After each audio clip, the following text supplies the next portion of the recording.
When we think about physician assistants and they're doing here, um, we think back often to their beginning because that's a really special part of the history of the PA profession. And actually, the first physician assistants were trained based on a medical model of fast tracking, just like physicians were when at the end of World War II, which is to say, it is a compressed medical model.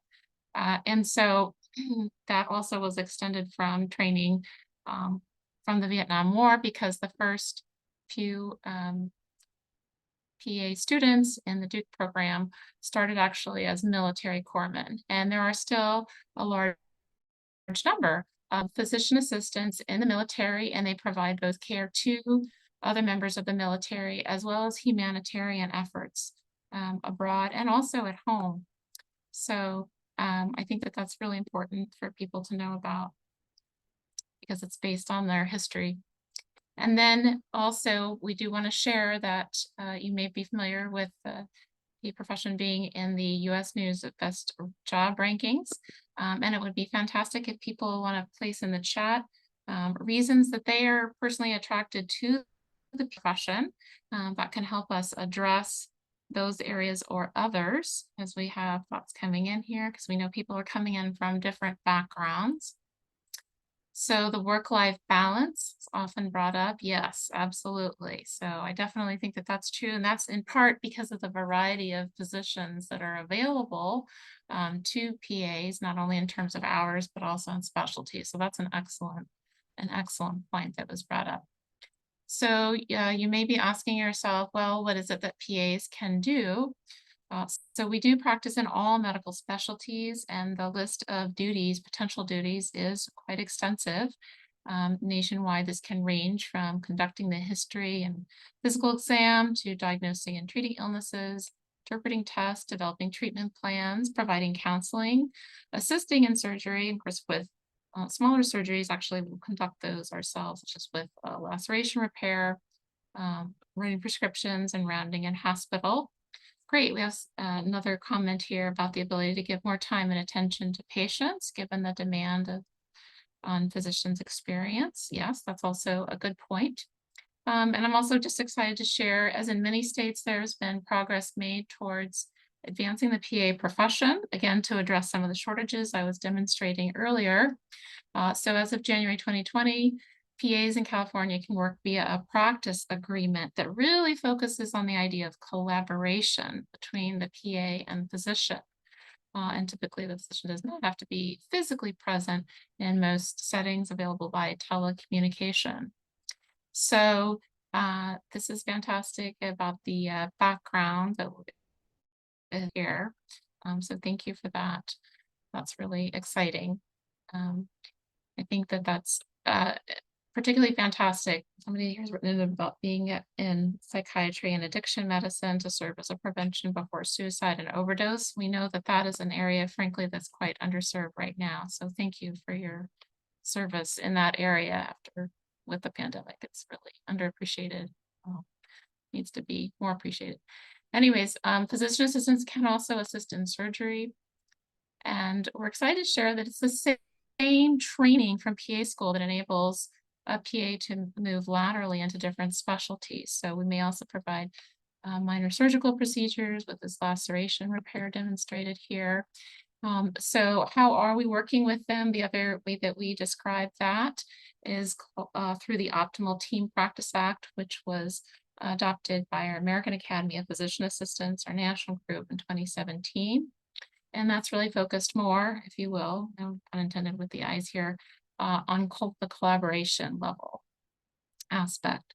So I wanted to share a few more examples. This is an example of our program director. He's done a lot of work actually also in Mexico. And it's to share with you that we can work in a variety of settings. And we may also work in settings or volunteer our time in settings that are of a great need too. And sometimes we make the most of whatever resources are around us. So I think that's important to consider as well. Myself, for example, actually, I'm also an example of someone who's worked in clinical practice and then at the same time also moved into education and also overseeing admissions. So that's to say the PAs can actually take on additional roles as well. So I think that's also important to know about too. So, and you may be wondering, so how did people get here? And so thank you. For example, we have somebody who's already shared their background. It'd be fantastic if others share theirs as well. Thank you, Ms. Alexander, for that. So I actually happened to move quite a bit when I was growing up. And so a reason I shared this detailed information here is that this is just my own background, my own personal journey. Everybody has a different journey. And actually I was in high school in Northern Virginia, and then I went to undergraduate in California, and then I went to PA school back east. And so I've actually worked in a number of states and also a number of inpatient and outpatient settings. And I'm sharing that as an example of the laterality that's afforded by the physician assistant profession. So we're very excited that with the training from physician assistant school, and I'm really probably a little bit of an example of that over the last 27 years, I've actually been able to move through these different specialties, and that's all with the same initial training from the physician assistant program I was in. So now I'm an educator, and that's a somewhat different role in terms of providing teaching to students who are going to become physician assistants. And then I also still do work part-time in the clinic as well. So it's important to think about this because actually we do have a need for faculty. So if someone is interested in education as well, just keep that in mind as another avenue. PAs can work beyond the clinic as well. That's the bottom line. So we're excited that in our program, which started and opened its doors in 2016, that we've competed in the California Academy of Physician Assistants poll and won 4 of the last 6 state titles. I wanted to share this is more general background that can be helpful for people thinking about the profession. And I'd really like it if people could start placing in the chat so that we can customize to what questions you might have or concerns you might have about the PA profession. Please place those in there. We want to make sure that we have time to have those addressed.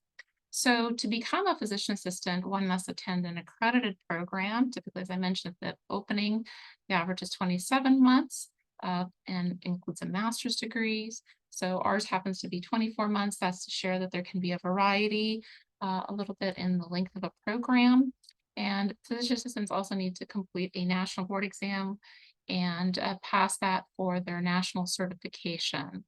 And at that point, they can place the C after PA that you'll see often on their jackets and on their business card. So there's about 7,000 or so PAs graduating. And actually now this number is now, I heard from PAEA when we were there at the conference, it's actually now 300 that with programs, that includes programs that are underway as well for full accreditation. Fantastic update, anticipated 310 by 2025. So they're growing. That's the bottom line. And then we also have to comply with state, federal, and local regulations because physician assistant programs can be different in different parts of the country and follow different state laws. So the average PA brings in about 3,000 hours of direct patient contact experience. The requirements can really vary again from program to program, but it is very, very competitive. And many people have noted that it's really just as competitive as medical school. So what is need a sample education to become a physician assistant? So this happens to be our program, but I really want to emphasize that these requirements, again, they can vary from program to program. And that's why it's really important if you're considering the profession to look at a program directly because it can differ. We happen to have a 3.2 minimum average. And the truth is the reason that we have that is because we had so many applications, really it was 2,000 applications when we had a lower GPA. So it just speaks to the competitiveness of the profession. And so we also have additional requirements as well. So some programs will require genetics, we do, some will not, as one example. So be sure to look at them very carefully. And so it's also exciting to realize that PA school can also be a time of celebration as well. So these are examples of our students participating in our California Academy of Physician Assistant Challenge Bowls, where they won a check in the 4 or 6 years that they won, as well as having the bowl. And this was even during COVID, actually, that we won the bowl as well. So that was really exciting. So there are additional activities that happen in PA school. There can be outreaches, such as demonstrated here when we were at a diabetes conference. So we really recommend that if you're interested in the PA profession, that you realizing that it's very competitive, start early thinking about how you would like to strategize and obtain some kind of mentoring. And everybody's taking a step just in considering the profession here today. So I do commend you for obtaining more information. That's always a great way to go. And again, that's no matter what you decide in the end, because you'll be more informed having attended a session like this today. So remember that it's not just all about academics. PAs are people too. And so we also recognize that if you are providing service, we certainly in our program want to hear about that and in other programs as well, because in the end, being a PA, sorry, means taking care of people, then that's really fundamental to sharing in one way or another. So you'll see that in different mission statements and it's expressed in different ways. And ours, it happens to come through in that, for instance, we would like very much to hear about volunteering or if somebody's had global health care or a missions trip or service in an underserved area. So again, looking specifically to see what's at the heart of a specific program that you're contemplating is really important so you can tailor your application. And then if you're interested in applying, note that that can be different from program to program. We actually still have our window of application open through December the 1st, but that can also be open. All the programs nationwide through CASPA, the soonest that they can open is typically at the end of April. So this year it was April 28th. And so we do have other requirements in terms of most that are similar to other programs in terms of 3 letters of recommendation typically being needed, and also a personal statement about why our program as well. So this part can differ. CASPA generously allows applicants to submit up to 5 letters of recommendation, which is really a fantastic opportunity. And one of the biggest tips I'll give people is that they please make sure that their letters of recommendation writers really follow through with that. That's really important so that they can meet this minimum. So these are our minimums here, but again, this can differ from university to university and PA program to PA program. So in this example, some of our students sometimes will have sessions outside just to break things up, and some of our students during a break will exercise on their own. So that's all to say that they do things outside besides studying as well. And you might be wondering, sorry, about other requirements. Yes, most other programs will have other specific requirements. So you want to look and see what they are. They may have specific essay, they may have other specific questions, and a specific patient care experience. We're also keeping an eye on the chat here to see if other questions come in that you're wondering about the PA profession or about other programs in general. We're happy to answer those. And all programs have technical standards that are published on their website and also addressing English language proficiency as well as international student status as well. So we want to make sure that everyone knows about that. So again, sharing from our program, and all programs would have the specifics laid out on their website as well. So we also want to mention here that in PA education, that is typically about 3 times the regular load of a graduate program. And so if you're considering more than one career option, that's really something to keep in mind in terms of thinking about how you would juggle such a load potentially in terms of your personal self, your mental self, and your spiritual self, because we all are holistic people. And so that's really important to contemplate ahead of time. What kind of support system would you envision for yourself if you were choosing this pathway? And I've shared with you here a list of the didactic courses, which is pretty extensive in the didactic, or this is the first year of a program. It's really the classroom phase, if you will.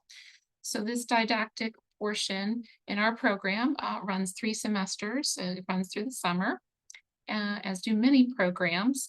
And most classes are similar across programs, but they can have some specifics that are unique to them. We feature a global health class, for example, and we do have a separate behavioral health class because we know how critical behavioral medicine truly is. And then likewise, all programs have clinical clerkships. That's for in our program, that's in the second year of the program. When students go out into the community on rotations in clinics and hospitals, and they have a specific number of clerkships that they rotate through. So again, programs can have some flexibility apart from what's required in our accreditation requirements. So as an example, in our program, we happen to have a required urgent care rotation because we know, as we've shared about the shortage here of healthcare providers in our area, urgent cares are particularly important as a way for patients to be able to access care. So all of our students undergo an urgent care rotation. All of our students actually undergo a separate rotation in psychiatry, again, not required by accreditation, but we recognize how critical that area is in complementing all the other areas as well. So it is a very rigorous program. And so, for example, in our program, we do not recommend people work while they're in the program, and that's typical for most programs. So think about how you might balance with work and life. So is there a high demand for PAs? Yes, Forbes 2015 will tell you it was in the top 10 jobs in the country, and that there's been a huge demand for PAs increasing over the years, correlated with the US Bureau of Labor Statistics as well. But we always remind people that it's also important to avoid burnout and that medicine is an art as well. And so we also always think it's important to share about the aspect that's physically and literally outside of the classroom. So there's another picture of us with our one of our challengeable wins. And just to demonstrate that as well, many people feel that PA school is almost like a second family. And so of course, we're thrilled when an alumni comes back and shares with us. And so one alumni came back out of gratitude one day and brought treats for the entire class. So we know that it really is special to have a close-knit group. And so think about that part as well when you're looking at programs in terms of what's important for you. So over the last 27 years and moving through 3 states and practicing in 3 states, I would tell you that these top 3 websites have been particularly important for me and enabled a lot of mobility as a physician assistant. So I highly recommend that you keep them in mind, or whichever state you may be practicing in. That's really quite valuable. And if you want more information apart from the website of a specific program, see if a program has an information session, such as you're participating in today. And then finally, we hope that you have some questions that you might feel free to ask of us. I hope this has been a helpful session.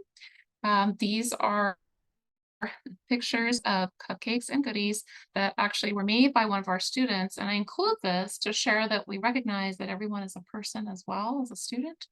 And everyone has unique talents and gifts that they bring to the program. And the opportunity to share those gifts and talents really is important. That's one of the ways that we also appreciate diversity in program as well.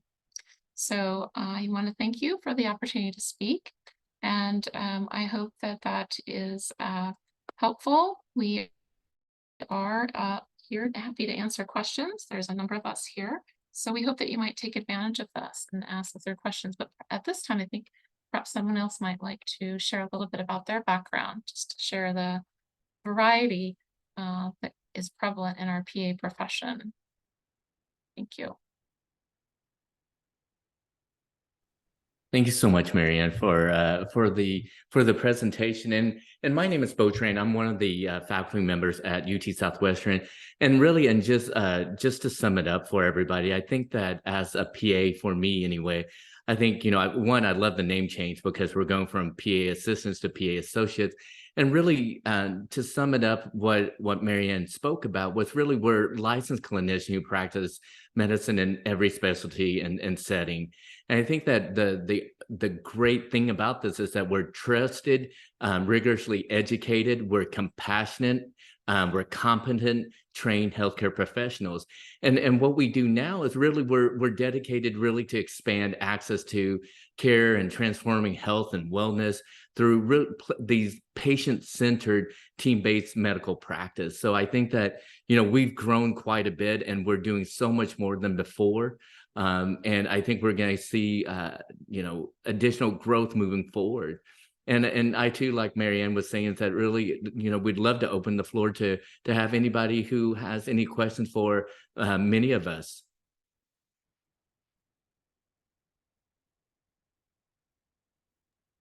We also have a physician assistant student here today too. And maybe she could go ahead and share a little bit about her journey that might be instructive for people who are contemplating the profession, perhaps.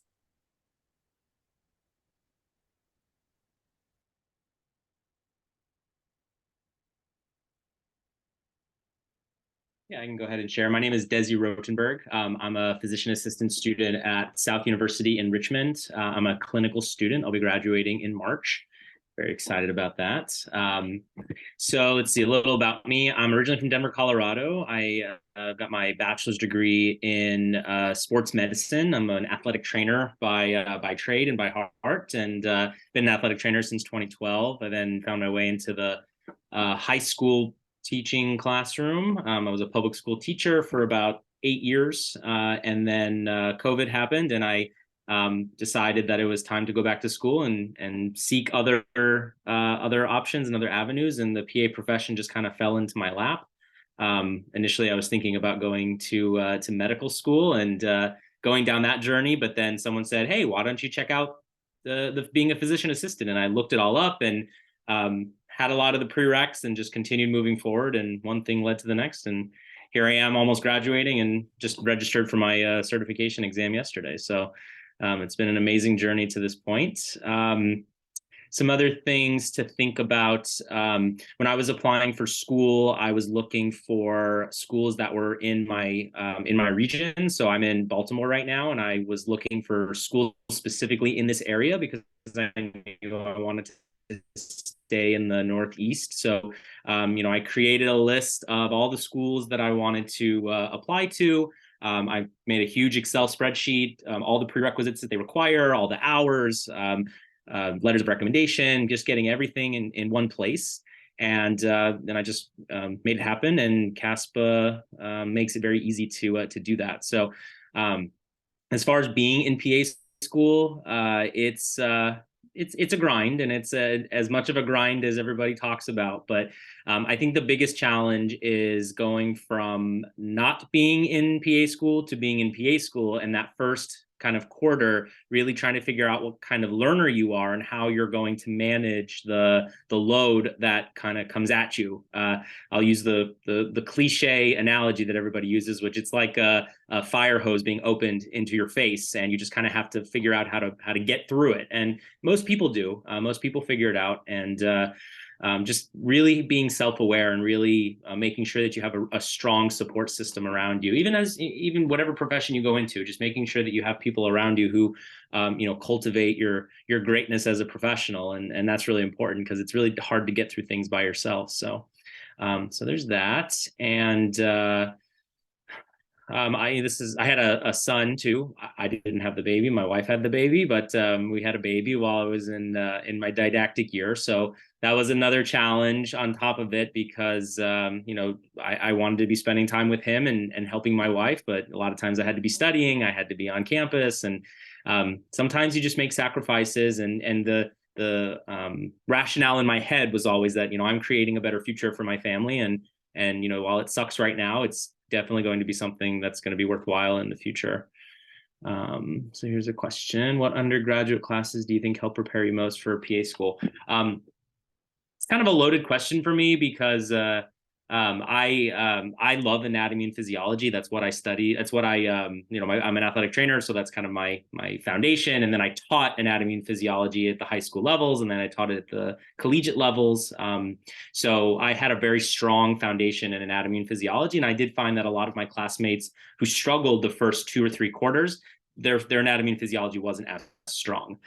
So really having that background and that strong anatomy base is really important coming in, because everything kind of flows from there, right? You can't know pathophysiology until you know physiology. So really knowing the human body, how it works, having that strong foundation is important.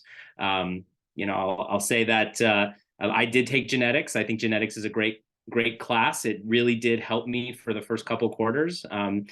Biochemistry, I've used it for about 10 minutes while I was in school. It's good to know, you'll get into the real world and we may never use it again, but it's just good to have that foundational knowledge. I remember we were talking about some extracurriculars. So I'm really big on presenting at conferences. So I submit a lot of abstracts, any opportunity that I can get. I definitely want to find my way back into PA education and finding a faculty position at some point in the future.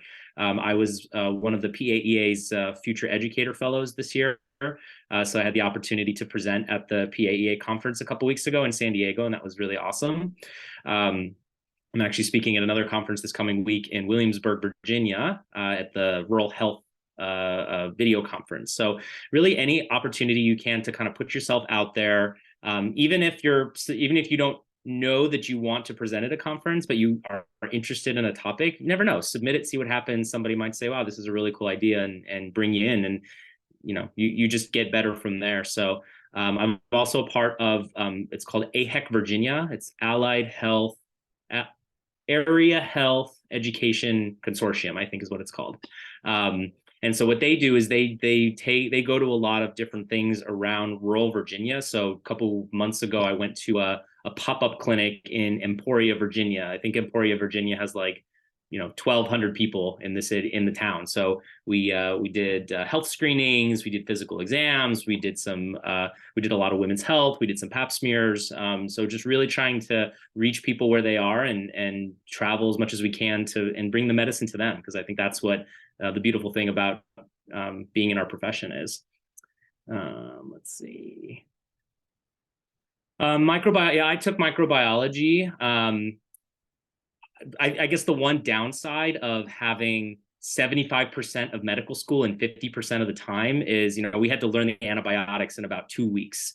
It was great, but it wasn't awesome. I can't say that I'm a super professional at antibiotics, but what I can say is that since I've made the transition from being in didactic, being in the classroom, to now being in clinical practice and actually managing patients who need the antibiotics and really seeing the little nuances, really that clinical practice and that clinical experience really makes it all very practical and very tangible. So you also have to remember that you don't have to memorize everything. It's not possible to know that much information. So you're going to learn most of what you're going to learn when you get into clinical practice and you get that experience and you do something over and over and over again. And so I've really tried to not burden myself by feeling like I have to know everything, but really just reminding myself that it comes with experience and that only comes with time. So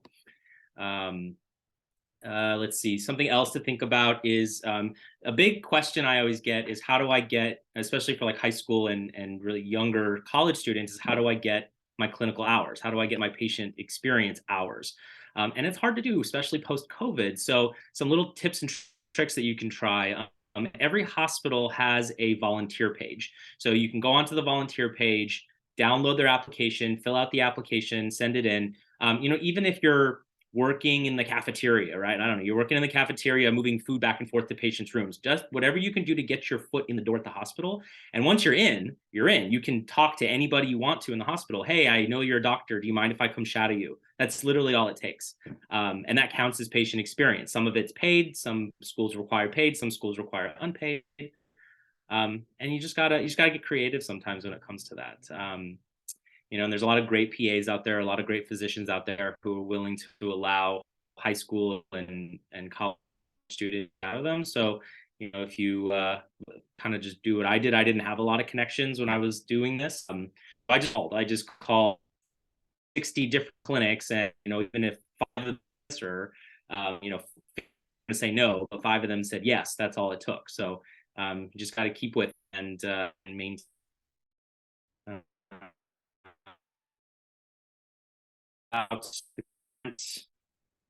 Current PA education. A lot of, while there's a shortage of PA professionals, there's definitely a shortage of PA faculty members as possible. So continue to teach, even if you don't go into education, we're all teachers, we're all mentors at the end of the day. So continue to learn and to teach. That's a good cycle. If you follow that cycle, you'll usually end up in the right place. Any other questions or comments? Let's see. Yeah, there you go. That's a good point. There's a differentiation between healthcare experience and patient care experience. Yeah, good point. So I know that I believe it's Vida.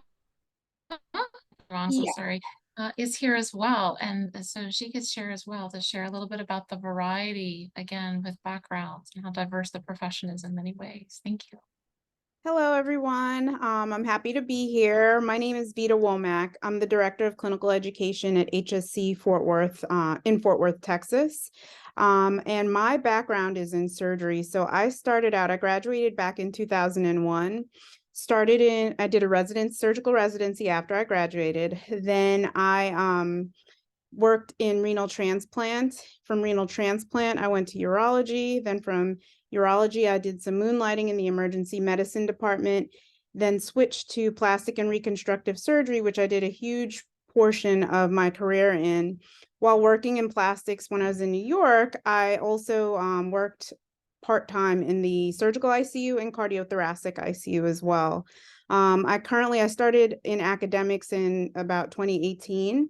And I still operate from time to time, even though I have an academic role as well. So you can see that the profession, you can switch from any specialty without the additional training when you're a physician assistant, which is excellent because variety is the spice of life, right? So if you are interested in one specialty, let's say you go into GI and you're like, okay, well, I want to do something that has more surgical involvement, you can switch and not have to get that additional training as a physician assistant. Alternatively, too, as in surgery, nurse practitioners have to get a first assist license in order to operate. As physician assistants, you don't need that. You're trained to go straight into the OR once you graduate.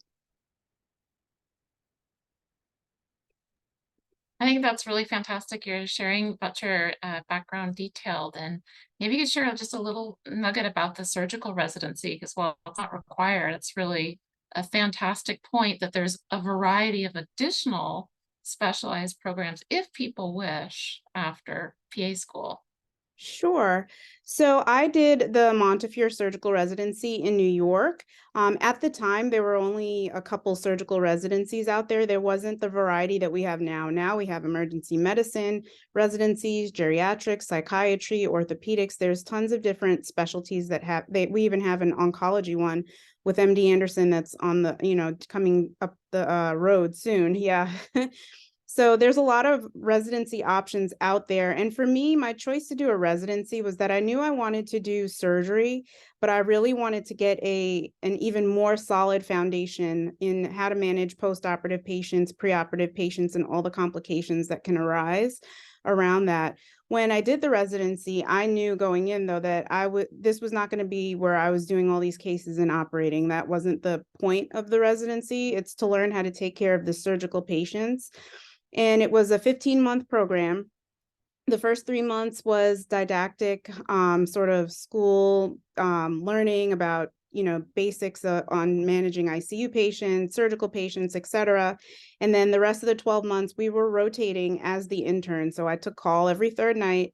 It was me that the staff would call if a patient codes in the middle of the night or if there was an issue with the patient. So you really got that hands-on, jump right in and start taking care of patients experience when I did the residency. And I will say that after completing it, I felt very secure in taking care of just about any patient that would come my way.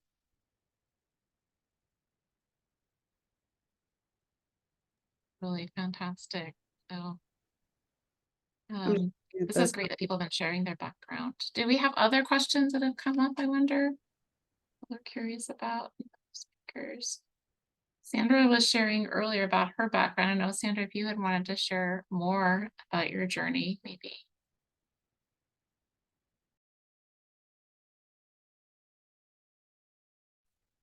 I'd be happy to. Okay, so I have a bachelor's in pharmaceutical chemistry, and I used that pharmaceutical chemistry background initially after school. I went into pharmaceutical research and development and quality control laboratories, but it was mostly to gain experience on instrumentation that I would need in forensic laboratories. So then I went into my forensic career, North Carolina State Bureau of Investigation Crime Laboratory, Florida Department of Law Enforcement Crime Laboratory, and then I ran my own crime laboratory in South Carolina, a regional crime laboratory where I became a regional counter drug and terrorism team specialist, trained by Homeland Security and the Navy. And I, from there, went into international forensic consulting, wrote the National Forensic Drug Chemistry Practice Exam. Basically, my whole career before that was forensics.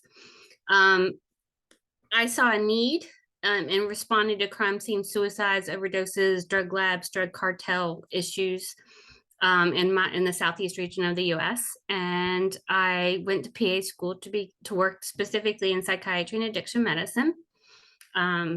I got a basic of 1,000 hours as a CNA, and I applied to Duke, Campbell University, and Methodist. I had a very unique background, and that was CSI is way too popular, y'all. They were pretty excited about that background, and I appreciated that, but they were really enthused. All the programs were about my background. And some of them offered to open up to consider my forensic toxicology experience on top of that as patient contact hours. I think that was them thinking outside the box. I don't know that that's an accreditation standard that all schools can extend.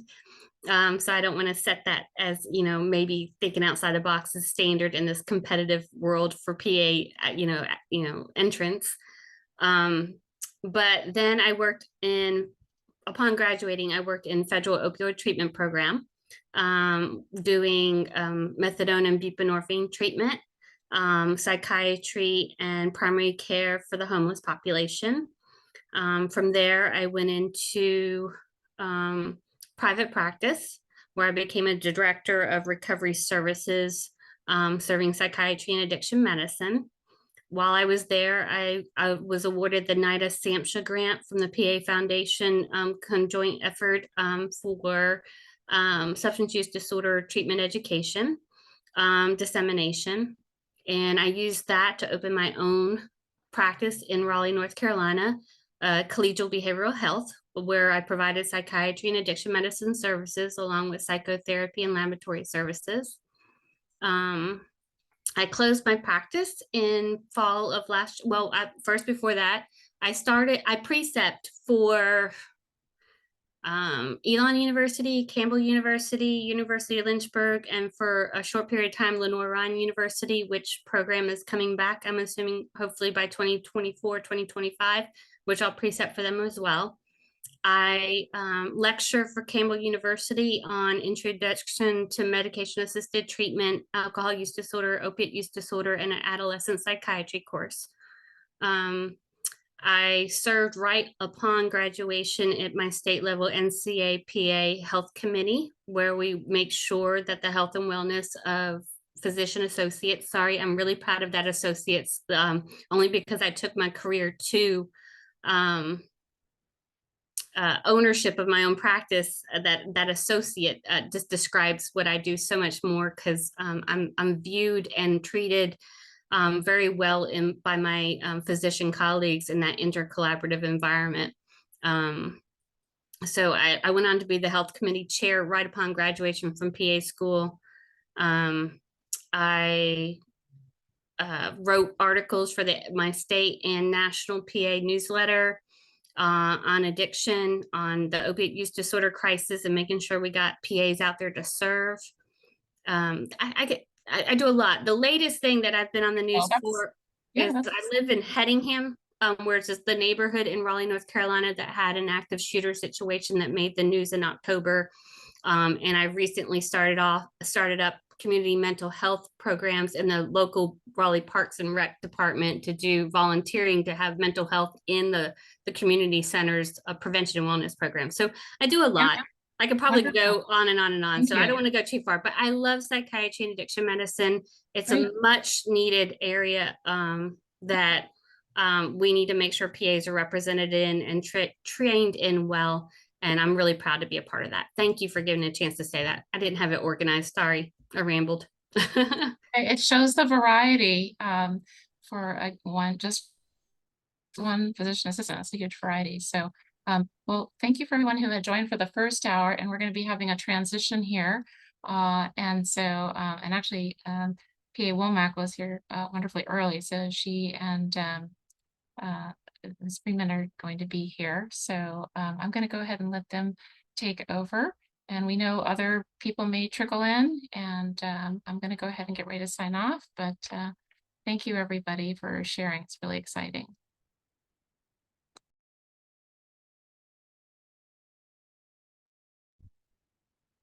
Okay, hello everyone. As I mentioned before, I'm PA Womack, and I gave a little bit of my background, or a lot of my background, and journey into becoming a physician assistant. Dr. Hildreth is on the call, so on the Zoom, so I'd like to allow her to introduce herself to everyone as well.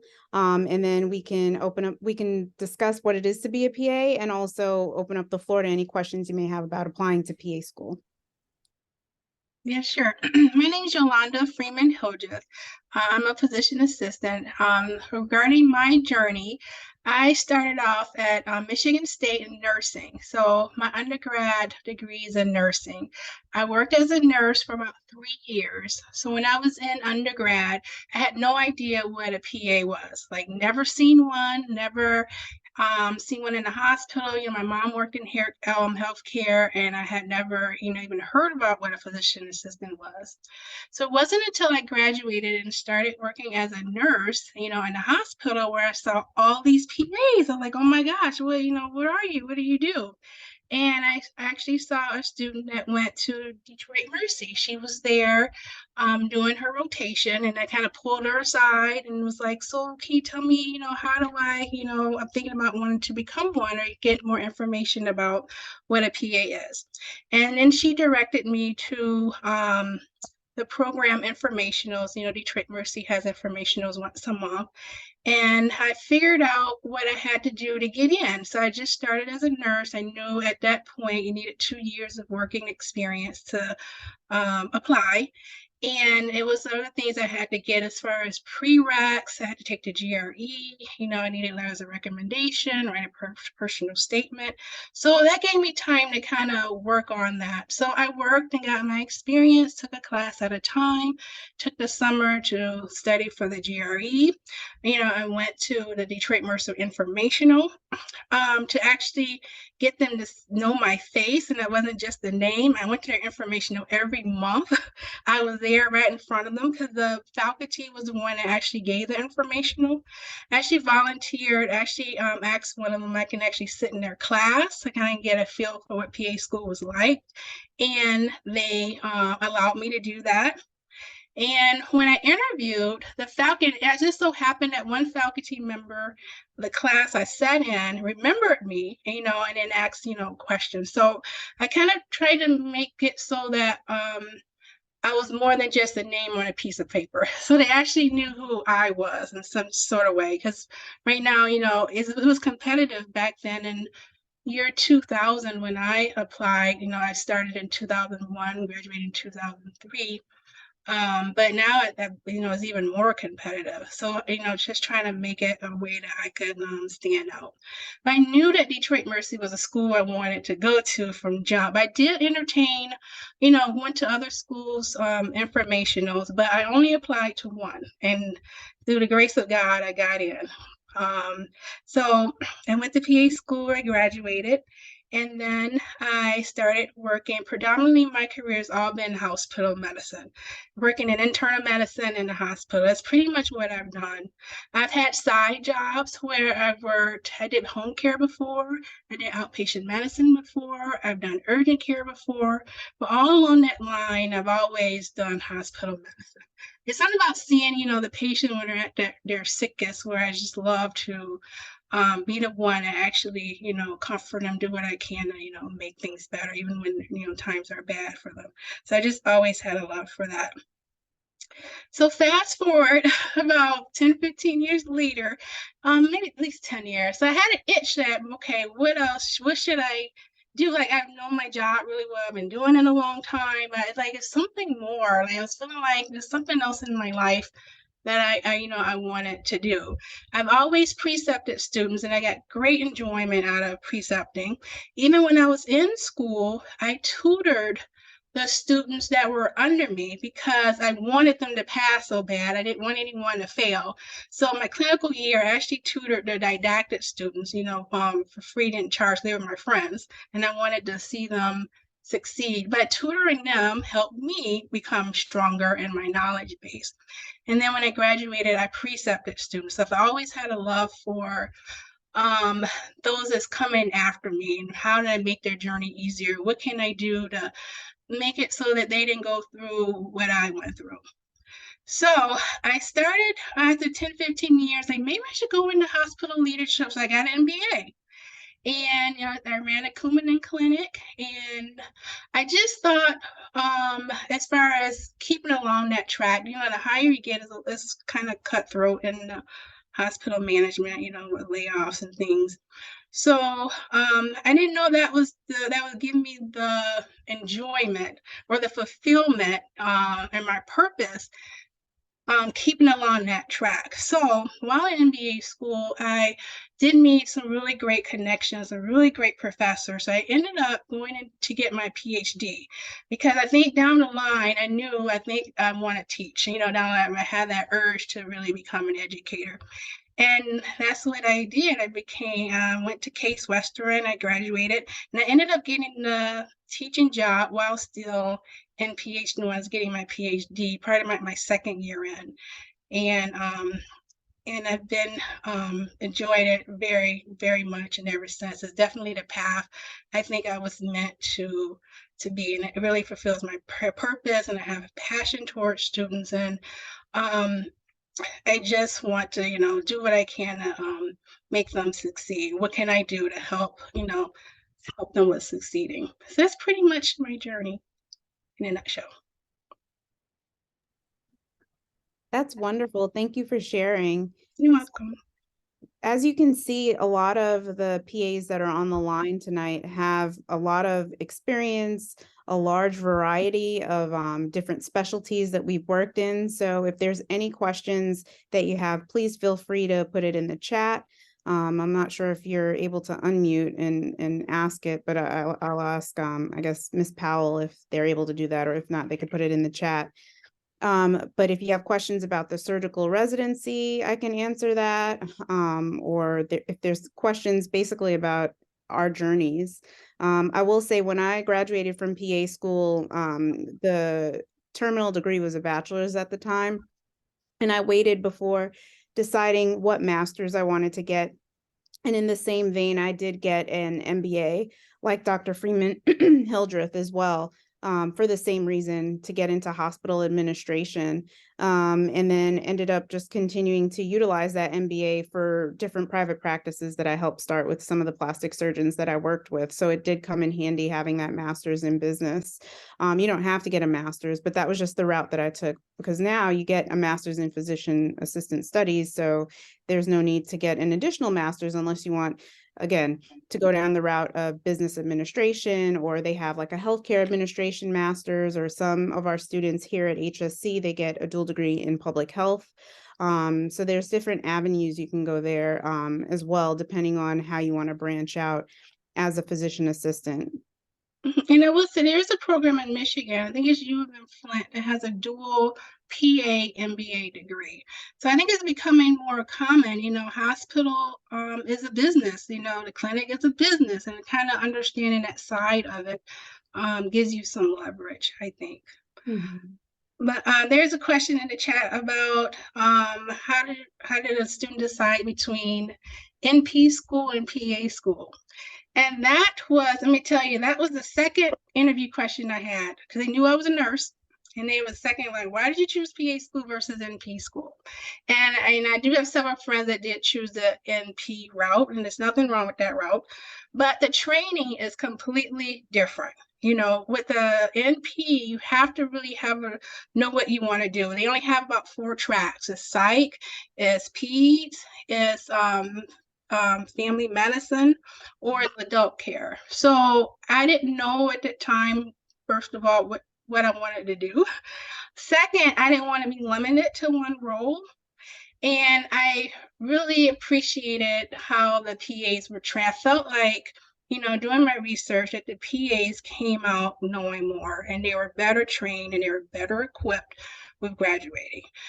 And I've had friends that went to the NP school. I had to quit my job, move in with my mom, stay with my mom. I was in school 5 days a week, 2 years, clinical rotations. But friends of mine that did NP school, they were still able to work, have families. They went through their rotations once a week. So the training is completely different. And I had the means and I had the support to make it through that 2 years. So I chose PA over NP. Similarly, because I wanted to go into surgery, I knew that once I graduated PA school that I could start working for a surgical practice and get to go into the operating room without having to get additional licensure to go into the operating room. So that was one of the main factors as well. Let's see, I think there's some questions or comments. It says, having recently gone through the PA application process in 2020, let me know if there are any questions related to that. This is from Miss Audrey Owerman.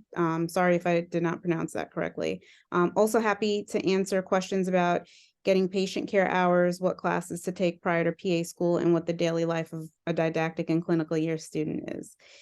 And then PA Alexander writes, the business of medicine with master's level or DMSC that covers healthcare administration have been a good background that would have helped to run my practice better. I took my own practice PA style by fire hose.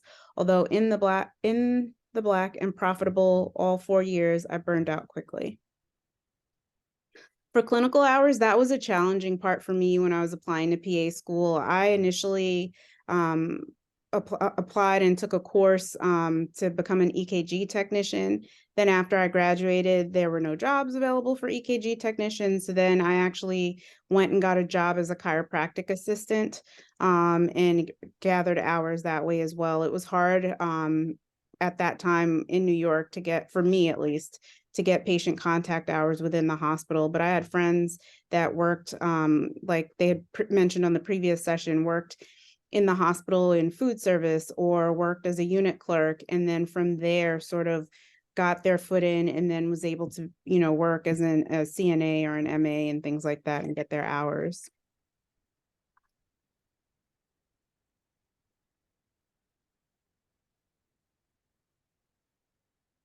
I don't see any questions in the chat.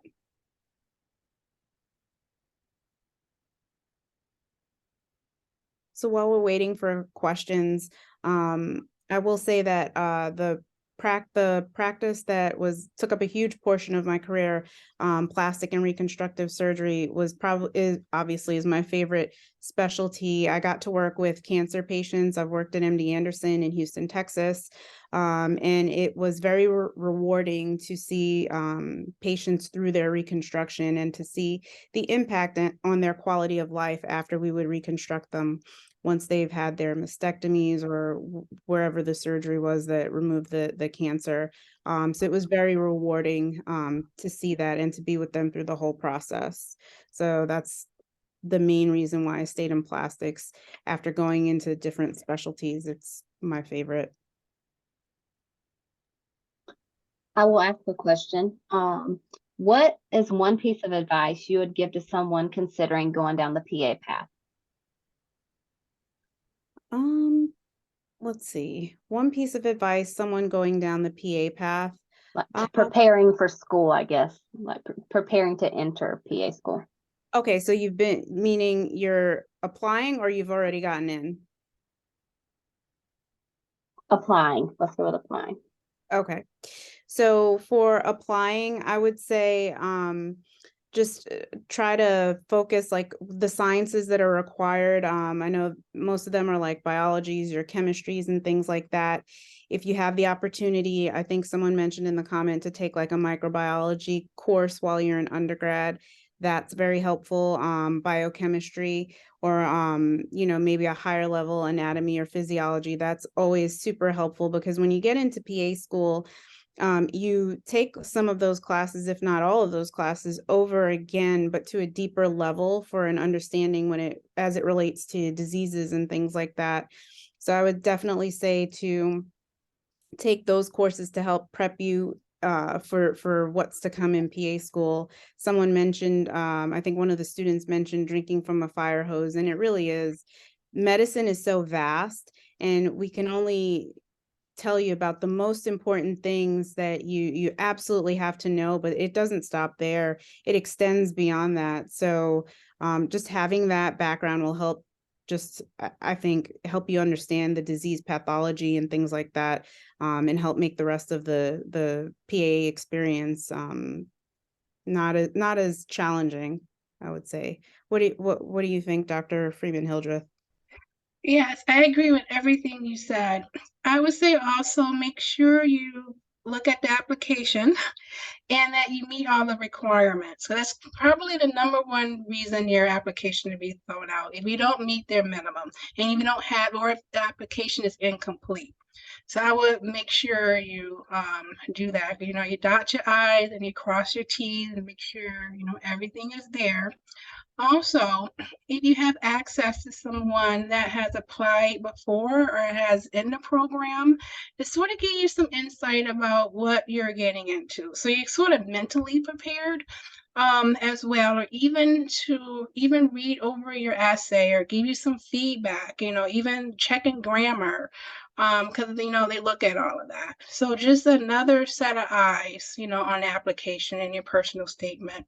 I find it be very helpful because me, I was lucky that I was thinking about, made me think about when I applied, and it was a PA I worked with, and I wrote out my essay, my personal statement. It was some essays I had to write, and he proofreaded them and gave me some hard feedback, and then I went over and redid it again, you know.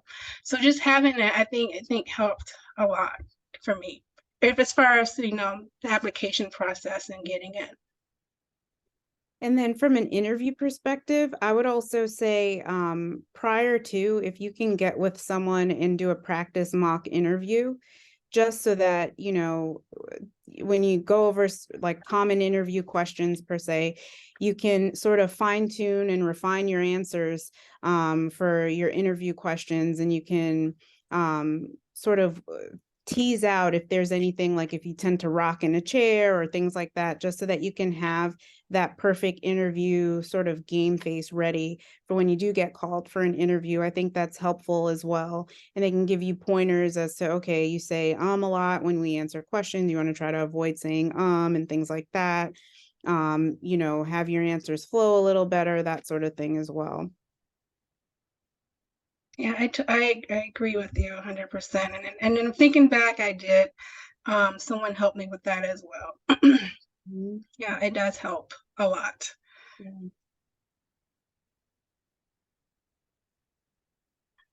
And I think Audrey mentioned if there was questions about the daily life of a didactic or clinical year student. Audrey, did you want to comment on what your typical day when you were in didactic? Yeah, sure. My name's Audrey. I am a second year PA student at the Yale in-person PA program. So during didactic year, typically we would be in class starting at about 8:30, and we would have several lectures throughout the day and then be done around 3. And then after that, I would typically stay and study for a few hours. And then in the evenings, we would have more hands-on sessions. So like a physical exam session or like a learn to suture session. Those would typically be like from 5 to 6 or 6 to 7, depending on your time slot. So that was a general day in the life of a didactic student. And then I tried to always have one day off on the weekend to completely disassociate from PA school and regroup mentally. And then the other day, so I would typically take Saturdays off from studying, and then Sundays I would get back to the books and spend the majority of the day studying with my classmates in the library. Great. Thank you so much. And have you started clinical year yet, Audrey? Yeah, I'm in the middle of clinical year right now. I'm on a family medicine rotation currently. Oh, okay, great. Can you tell them kind of what your experience is as a clinical year student on your family med rotation? Like, what's your day like, or what's your week like? Yeah, sure. So for my family medicine rotation, I'm outpatient in a clinic. So I get there at about 8 a.m. and I read all the charts of my patients I'm going to see that day. Our first appointment is at 8:30. So then I go see the patient independently. I take a full history. I do the physical exam. I go over the labs with the patient, if they had labs drawn recently. And then I go back and talk to my preceptor and I give a short presentation of the patient I just saw. And then I give an overview of my assessment and then present a plan. And then my preceptor and I talk about that plan. We refine it and then we go in and see the patient again together. So that's kind of my day in family medicine. And our last patient is at 4:30. So I'm normally home by around 6. Oh, perfect. Thank you for sharing. Yeah, of course.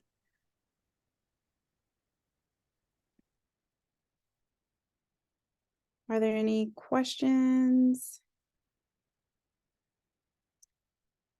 Oh, we have a question for Audrey. What has been the most challenging part of PA school for you? That's a great question. So for me personally, I think the most challenging part of PA school has been being so far away from my family. I came from Montana and moved to Connecticut. So kind of leaving what is familiar and trying something totally new. That was a really big challenge at first, but our class is small. There's 40 of us. And so I feel like I formed my own support system out here that's been really helpful. And then of course, like I think everyone hears about, the volume of information is really high. So that part is challenging in that you constantly have to be reviewing and doing practice questions and listening to podcasts, whatever works for you. But I mean, we know it's going to be hard going into PA school, so I feel like I was mentally prepared for the rigor of the academics, and I was less aware that being away from home would be so hard. So I'd say for me, it's just being so far away. Mm-hmm. And I when I went to PA school, I commuted. I went to a school close by where I lived in New York.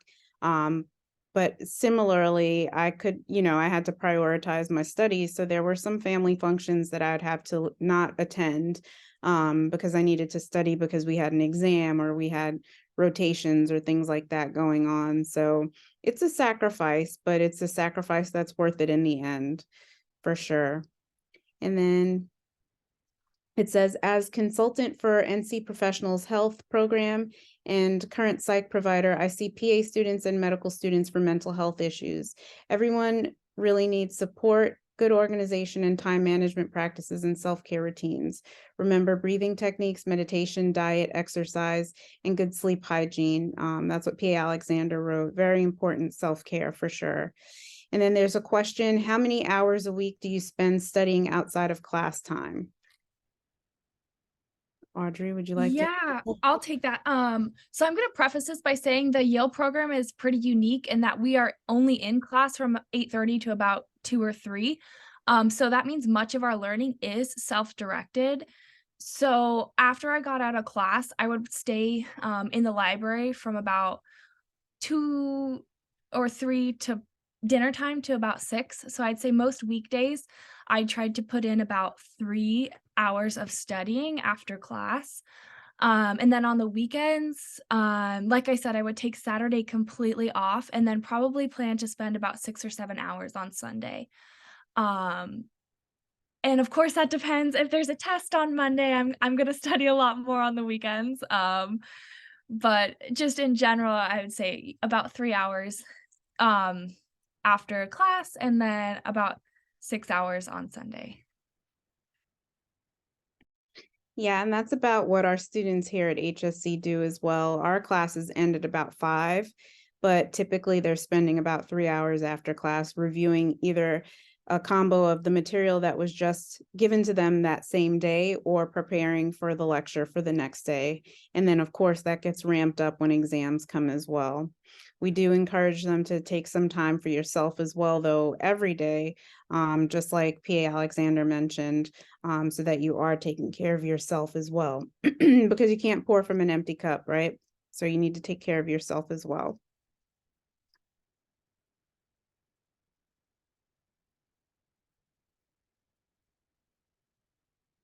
I totally agree. And one thing that really helped me during didactic year was having a group to study with. So it's a lot more fun when after class, like 3 or 4 of your friends, you all get together and you study at the library together. It feels a little less painful and I think it's a little more productive because we can kind of keep each other on track.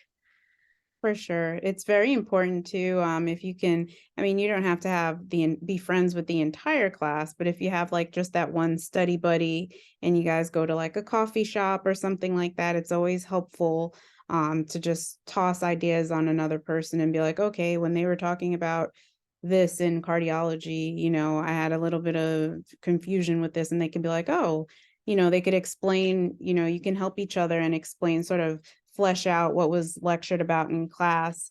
And then if you still had a question, then obviously you'd reach out to your course director and things like that. So it's helpful to have a study buddy when you're in PA school as well. I too had a study group. Upon graduation, I took my study group to the beach for a week to prepare for PANCE. It was great support. Yeah, and also know your study group too, because I know I have some of my students, they're best friends, but they're not in the same study group. And their rationale was that it's my best friend. I won't study. I'll just talk all day long to this person. So you have to recognize that as well, so you balance it. But yeah, definitely if you can get a study group going, it's helpful.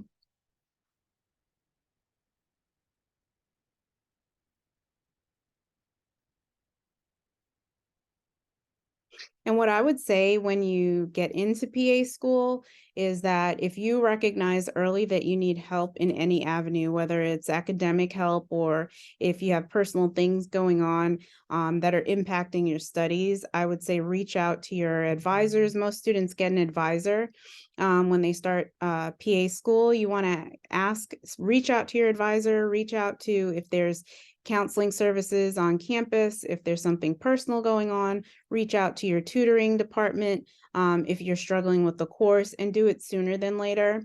Because when you're in undergrad and you're cream of the crop and you come in, you're in a class, you're cream of the crop and you come in with a class of other individuals who are also cream of the crop.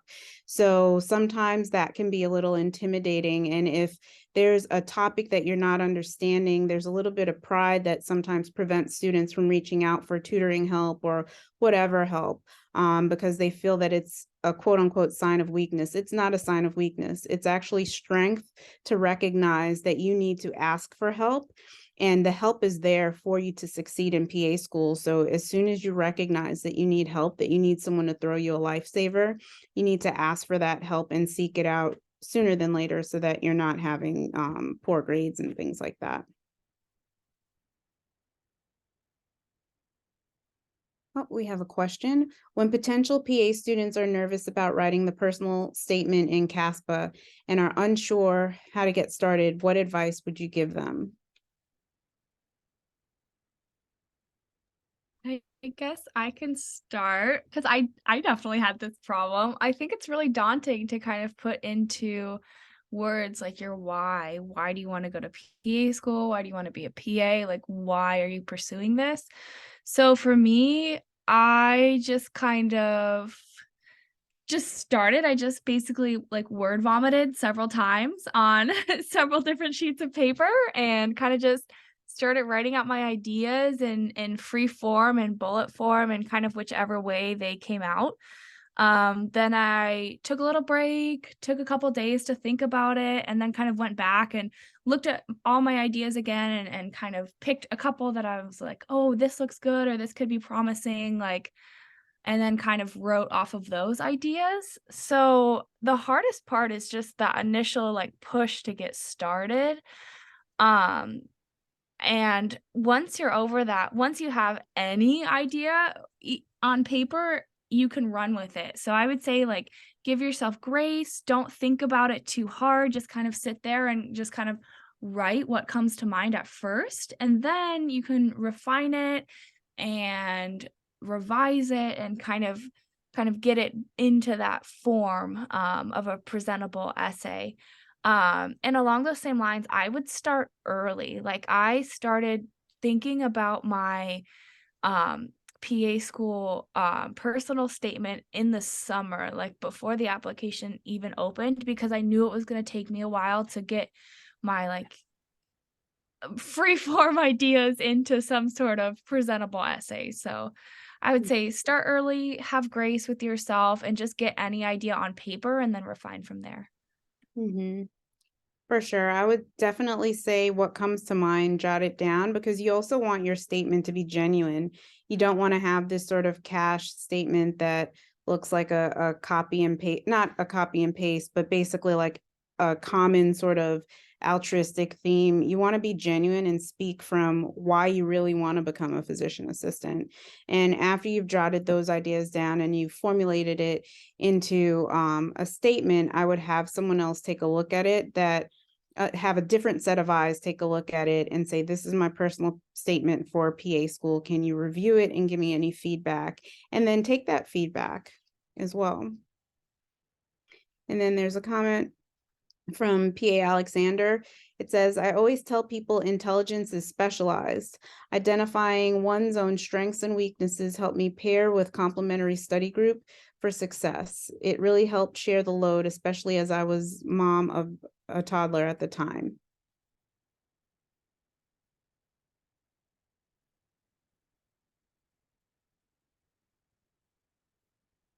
Any other advice for writing their personal statement?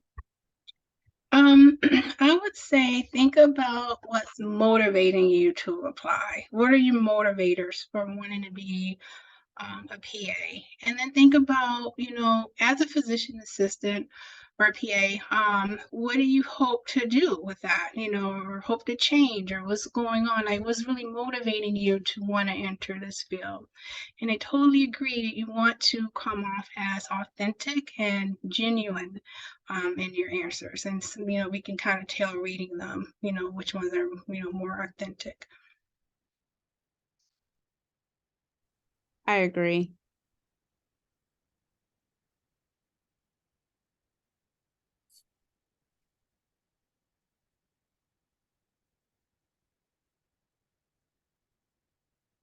What other questions? Oh, okay, we have one. We know that PA school is hard. What about life after PA school? What does work-life balance look like? Oh, that's an ongoing sort of thing that you try to achieve. When I find out, I'll tell you. No, just kidding. Yes. PA Alexander said that she can help with that. I will let her take this question. Hi, so I run the Raleigh Durham PA and NP Psychiatry and Addiction Medicine group in the area, and we just I work with the Professionals Health Program. So we had the medical director from there come and talk about provider burnout. one of the things I see commonly when I'm assessing PAs for provider burnout is common themes can include setting boundaries. One of the things Dr. Gaither always says is when you say yes to one thing, you're saying no to another. As a new PA, we want to take on a lot of responsibilities. We want to, you know, volunteer for things. We want to help, is, you know, our serving hearts. But learning, you know, kind of taking ownership of your time and your self-care and helping your practice and helping, you know, your supervising or collaborating physician in the practice is great. But you also can't volunteer to say yes to everything. If you're saying yes to everything, you might be saying no to family time, to friend time, to self-care, you know, to just your, you know, basic needs of what you're going to need so that you don't burn out. It's common for new PAs in our area in North Carolina to take on too much. So really go in there in a transition type steps, asking questions about how to build the schedule, you know, learn the EMR. The second common theme I see in burnout is getting behind in charting or notes. So making sure that you're making time to do those. Insurance payers require, in most instances, a 72-hour turnaround. You want to try to really goal to lock your notes up and have them all signed in 24 hours if possible. This, again, I'm speaking from a private practice type setting. This might be different in a hospital setting, but in inpatient psychiatric hospital that I served as well, notes are really the thing that gets people. Is you can't leave for the day till your notes are done. In some instances, you take in outpatient settings, you take your charts home with you. So really learning the EMR, the pace, and giving yourself, hopefully a good employer will let you transition and build your schedule up and build your time up as you learn and do more, and don't take on too much too fast.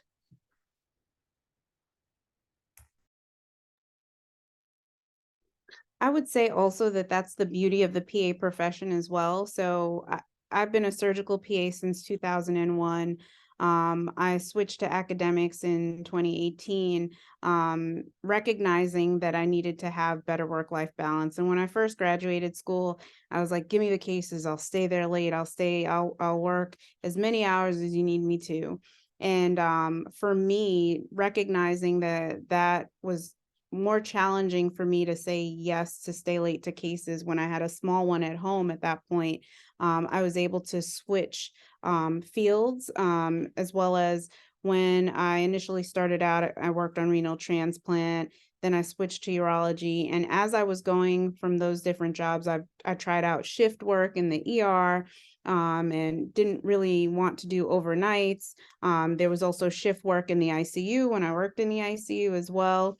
Then in working in plastic and reconstructive surgery, there were different jobs that I held where I had to work overtime. And then I found a practice that was a little more reasonable with the hours where I would get out a little bit earlier. So you have the beauty to switch specialties. And I know a lot of plastics PAs that end up switching perhaps into dermatology because the hours are more amenable to work-life balance.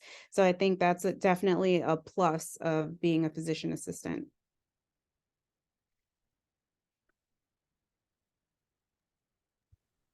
Thank you for answering that.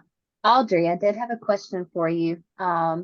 We talked about you being in PA school with clinical and then also applying to PA school, but we've yet to hear about your background of coming to PA school, what you did before and what motivated you to want to follow the PA path, if you wouldn't mind sharing. Yeah, of course. So before PA school, I guess I kind of start end of my undergraduate. I took a lot of science classes in my undergraduate, but I finished kind of not knowing exactly what I wanted to do. I was interested in education. I was interested in healthcare. I was interested in research. What I decided to do was apply to Teach for America, which is a AmeriCorps program that puts teachers in underserved schools all around the country. So I did Teach for America. I taught middle school science in Hartford, Connecticut. And during that time, I kind of found I was I loved my kids, and I really, really struggled kind of with the bureaucracy of the teaching. And so I decided to kind of go back and pursue my other love in college of healthcare. So after I finished teaching, COVID hit, and I moved back home to Montana and started working in a hospital as a CNA. I worked in as a hospital CNA in Montana for a year, and then I came and worked. As I was applying, I came and worked in Connecticut for a year because my partner was out here. So I worked as a CNA in Montana, and then I worked as in Connecticut. It was the same thing, but it was called a PCA. I worked on med surge floors in Montana, and then in Connecticut, I was a float PCA at a huge hospital here. So I got to see the ICU, the emergency department, like specialized transplant floors. And that was kind of my background. So I have a background in teaching, and then I have a background, my patient care hours were as a CNA/PCA. Awesome. Thank you. You've had a great background. Yeah, it's been fun. It's led me to a cool place. Yes. And now you're in the fellowship program. Yes, now I get to finally combine my two loves into the PAEA Future Educator Fellowship, and hopefully after I get a couple years of clinical practice under my belt, I can come back and teach future PAs as well.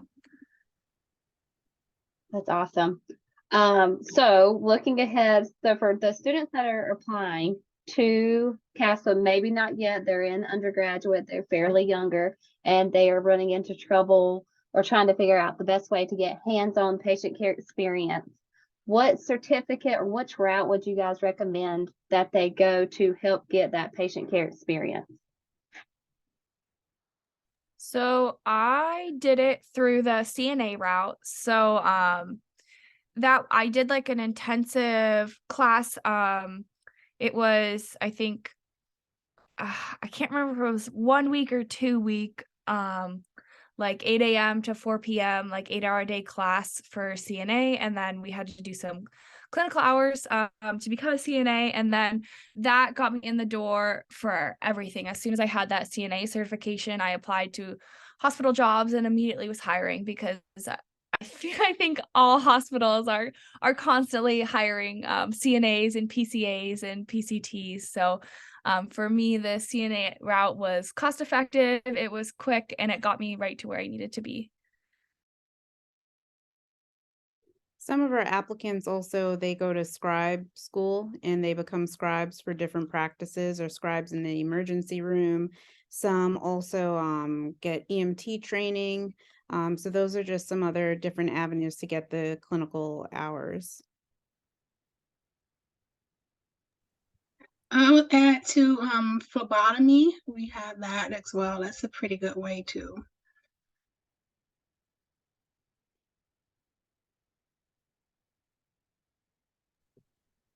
And this may be a loaded question, if everyone can answer, but what has been your, I guess, favorite part of being a PA? What has continued to inspire you and, you know, keep you motivated, and really truly been like your favorite part of being in the PA profession?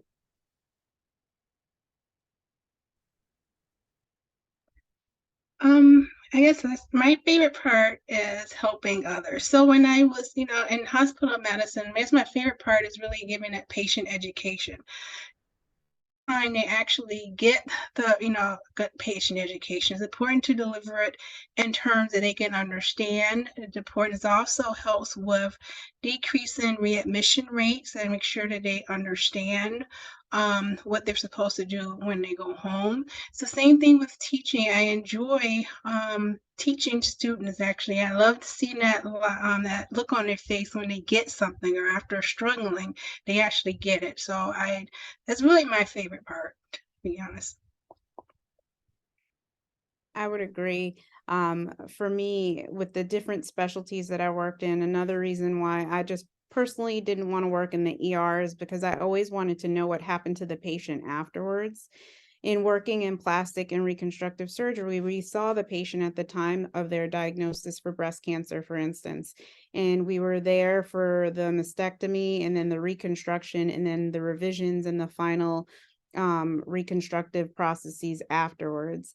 And you develop such a close relationship with these patients. I mean, I've gone to some of their like grandkids graduations or children's graduations and things like that, because you just have such a rapport with the patients, because you're treating them at a time that they're most vulnerable and you're helping them along the way. And as a physician assistant, there's nothing like greater than that feeling, knowing that you made that much of an impact in your patient's life.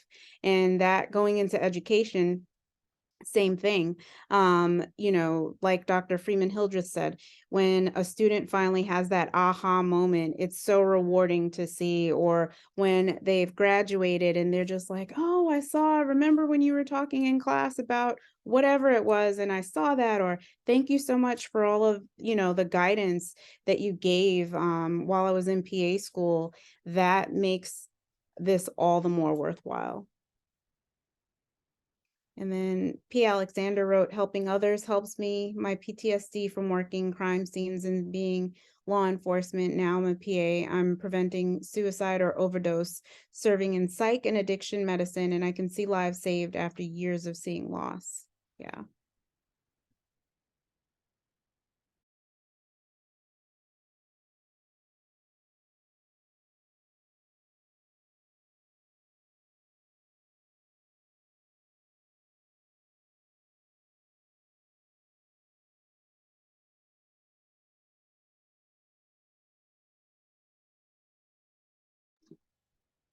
Okay, and my last question, because we don't really have anybody in here, but she's going to use this recording to kind of make a little snippet.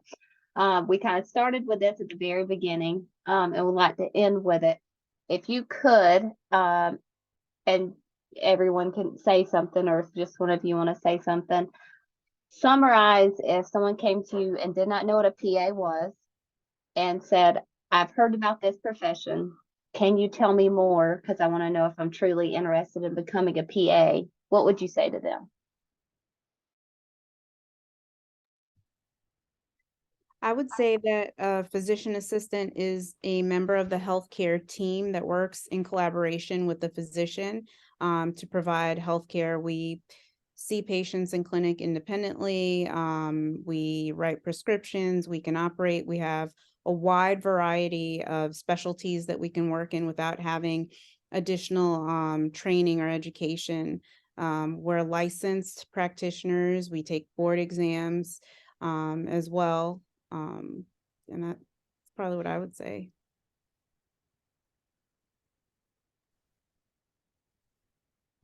I would say that it's the best job in the world. It's a career you won't regret.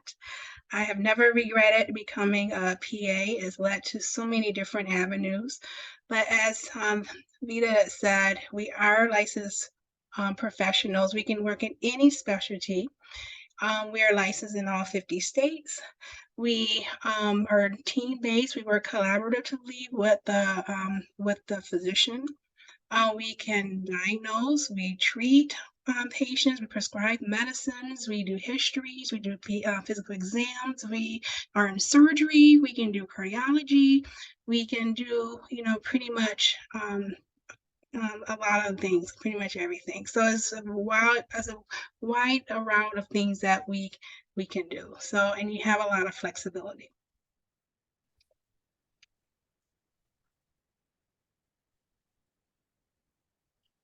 I would say as a physician associate, we get to do what physicians do in collaboration with physicians.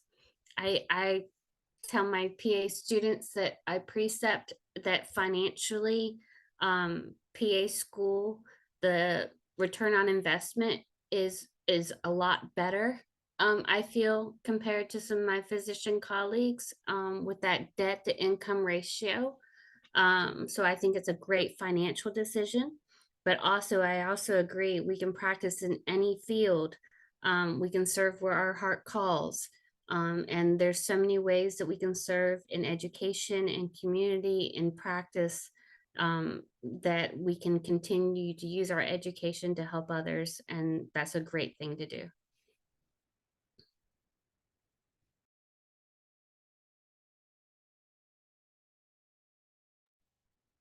Thank you. And Audrey, if you want to answer too, that's fine. I know you're a PA student, but sometimes that perspective of a student that's undergraduate, they might be nervous to ask a faculty member, and seeing you as basically almost a colleague because they can see themselves in the PA program. They may want to hear from you. What would you say a PA is? Yeah, so I would echo a lot of what's already been said. So a PA practices as part of a healthcare team. We're licensed providers. We can diagnose, we can order tests, we can order labs. We can do a lot of similar things to what a physician does or what an NP does, but our schooling is different. So I think that's where I would start, and then I would ask if they had any questions and kind of go from there.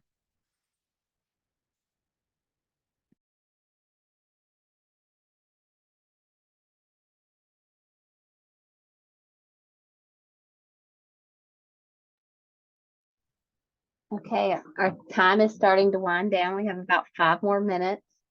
We have a couple people in here. Does anybody have any questions in particular about applying to PA school, becoming a PA, or life after going to PA school? Just let us know. I have a couple questions. I don't know if anyone else does, so anyone feel free to interrupt me. I'm just trying to get my time in here. But I had one main question is, when you were applying to PA school, do they care if you do a post-baccalaureate program versus taking, community college courses? Like, is there a big difference in that? I would say each PA school is different for their requirements. And I would say as long as you have the required sciences and the credit hours that are needed for each particular course, so whether it's 3 credits of chemistry or what have you, and that your GPA is strong in those classes, I would say that that should be sufficient for most PA schools. However, it's best to look at each PA school independently to see what they weigh more than others. So they may want your primary sciences to be from a 4-year institution versus perhaps maybe your additional sciences like microbiome and things like that. It may be acceptable to have it from other institutions. There's a comment that says, I took some prereqs through community college, like medical terminology, for example, and I took my primary sciences through a 4-year institution. Yeah. So definitely the primary sciences through most PA schools will require it from a 4-year institution, but I would look specifically at the PA school that you want to apply to and ask their admissions department for sure. Okay. And when it comes to like shadowing and stuff, there's obviously a bunch of mixed topics and things, but did any of you find shadowing to be more beneficial, like through shadowing as many people as possible, or shadowing a couple and, trying to go in depth with those particular, clinicians or wherever PAs? I think variety would be helpful. So if you had the opportunity to shadow with, let's say, someone in the ER, someone in family medicine, and then someone in women's health, that exposure I think would be most beneficial because then you get a wider variety. If it's more challenging for you to get that variety and you only know someone, let's say, in family medicine, then getting those hours all with the family medicine person would be just as sufficient as well. So it just depends on who you have access to do the shadowing.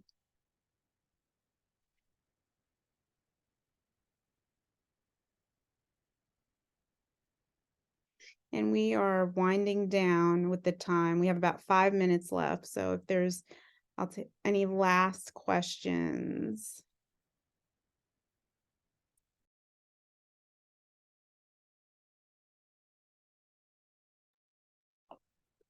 I'm not seeing anyone else in the room right now, but thank you guys so much for your time. We have appreciated it, and your answers and explanations of everything have been tremendous and will be very helpful to those looking into the PA profession. Okay, great. Thank you guys for this opportunity.